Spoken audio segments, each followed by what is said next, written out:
So I'm a man on a mission. You can call it a crusade.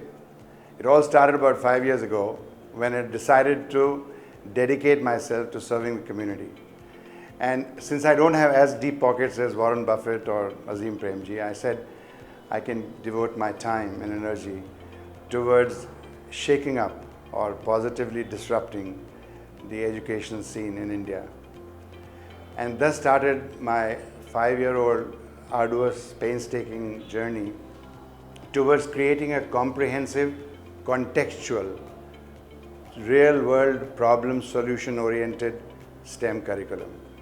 Now, Preeti Vikram talked about STEAM, so we have incorporated STEAM. In fact, we have incorporated the R, reading, so it's STREAM. So I'm about making a grassroots change in the way the education is conducted from grade 1 to grade 10 in this country. And I'm having overwhelming reception. The response is euphoric. And the fact of the proof of the pudding is that large organizations, private and public, and governmental organizations are all falling into a line to understand and to implement experiential education in this sector. The essence is to be able to allow a child to think creatively. But more often than not, what's happening is people collect a bunch of experiments and some 2-3 pages of instructions. That's not going to cut it. Because we don't want to make our children mechanics. You take a car to a mechanic, the mechanic knows what's wrong with it, right? So he will follow A, B, C, D, X, Y, Z steps and repair your car. That's not what we want. We want guys to immerse themselves into actual real-world issues, problems, challenges, and then to be able to address, fire their neurons, and to solve those problems. Only then we will inseminate creativity. Essentially, what we are suffering from, or what is ailing, is awareness. So when I embarked on this journey 5 years ago, I was totally convinced that India has the capability of turning a new leaf. It has done in several other departments.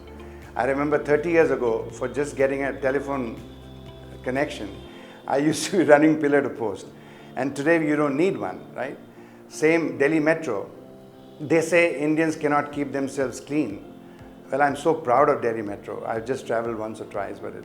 So with that conviction, I felt that as many forums like these, which can really disseminate positive information, correct information. So as I said, I'm alluding to that again, there's a lot of horse trading going on. And we want to shun away from that horse trading and actually become abreast with what is authentic STEM, STEAM or STREAM. And to be able to do that, you've got to be in forums like this. If I travel back in history, 3,000, 4,000, 5,000 years ago, there was this Guru Shishya Parampara in India. So you're in a forest, the Guru and the Shishya, and there's cross-fertilization of ideas, exchange of information, consensus building, and solving day-to-day or impending issues and problems in the forest or otherwise. Right? We've seemed to have lost it. And over a period of number of years, essentially because of subservience, and also a gentleman called Macaulay, who only tried to train us to become clerks. So it's very, very essential to be able to shake the citadel and say, listen, we have to bring in positive disruption in education. So we started off with blackboard, then whiteboard, then computer screen, and laptop, and smartphone. It's not going to cut it. Why? Because the retention and the application, more so, is only possible when you soil your hands. You do things experientially. You do practically, hands-on. That is perpetual, because that assimilates, that ingrains, that gets imbibed. And then fast forward 20 years hence, 25 years hence, when you enter a workforce or you become an entrepreneur, better still. You have to fail the high school, by the way, for that, because that's what Bill Gates did, right? If he had been MSc or PhD, maybe he was not a billionaire, right? So my idea to you is that change is essential in education. And I think the government is moving towards this. Now we are a large country, so it will take time, but there is a positive direction as we all see. You couldn't be more right, because if we try to address this to graduates and postgraduates, it's not going to happen, because their slate is already colored. So first you have to get a very strong eraser to erase that color and then put a new color. While as this young age, 1 to 10, is the right receptive age, where if you tell them something, they get it imbibed, right? And so I think this is the correct age to be exposing your new ideas on pedagogy too. So I travel back in time 116 years. Maria Montessori was a physician in Italy. And at that time when girls were not allowed to study, she became a physician. 3.5 years into her medicine profession, she quit. Why? Because she felt that her services could better be utilized and time and life towards inculcating the right tenets in the school children. So she created this Montessori philosophy. And believe me if you have a Montessori child, he is much more a team player, better leader, a more rounded person, 360, he's the world citizen. So I think this is the right age for us to be exposing any change in education.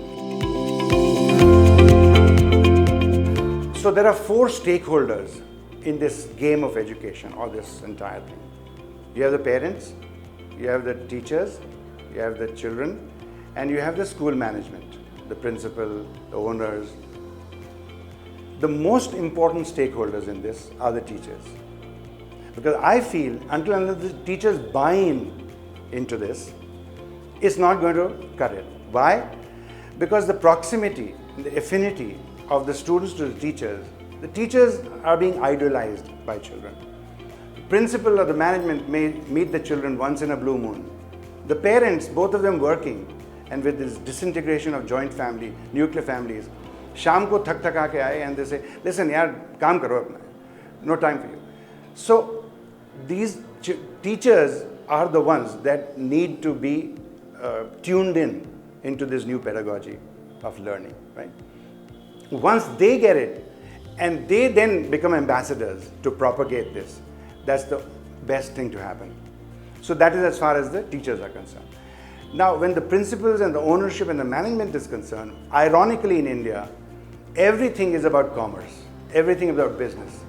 So in my entire expose, when I travel, I find to my utter chagrin and dismay that most of the people are only about making a fast buck. Sorry. They have to change their attitude. It's okay to make money. Money will be a byproduct all the time. But think about how you can catapult India to that pinnacle of scientific glory, which it always was. We have had zero invented here. We've had modern navigation invented here. We've had surgery invented here. We've got the whole slew. But why can't we do that? I mean, we've created CEOs and Satya Nadellas and Indra Nuis and Sundar Pichais of the world. Where is the invention? So that needs to happen.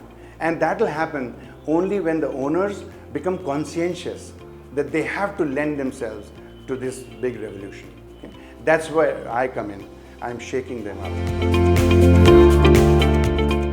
Imagine you in your era or your generation.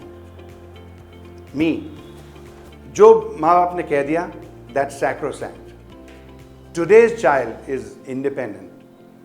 My child can just tell me in my face, you don't realize what you're talking. You're talking crap.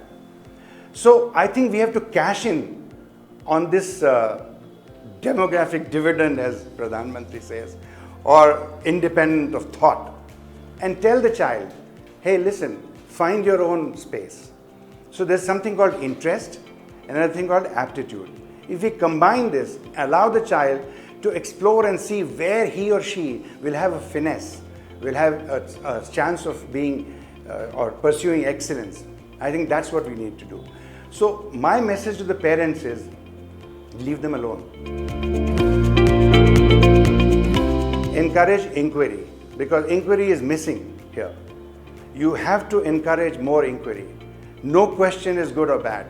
Encourage questioning. Encourage, no timidity. challenge the established, challenge the ipso facto. Then encourage, the inquiry leads to inspiration, and then inspiration leads to innovation.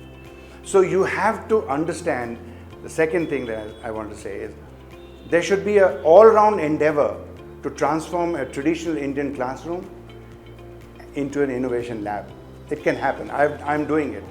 We have to imbibe this culture of creating a temperament, a mindset of creativity, innovation, out-of-the-box thinking, whatever phrase you may attribute it to.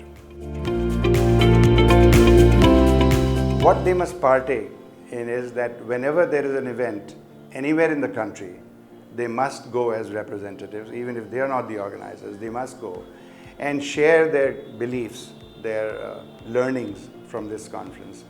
So any conference is worth its salt only when some outcome comes out of it and it is actually implemented.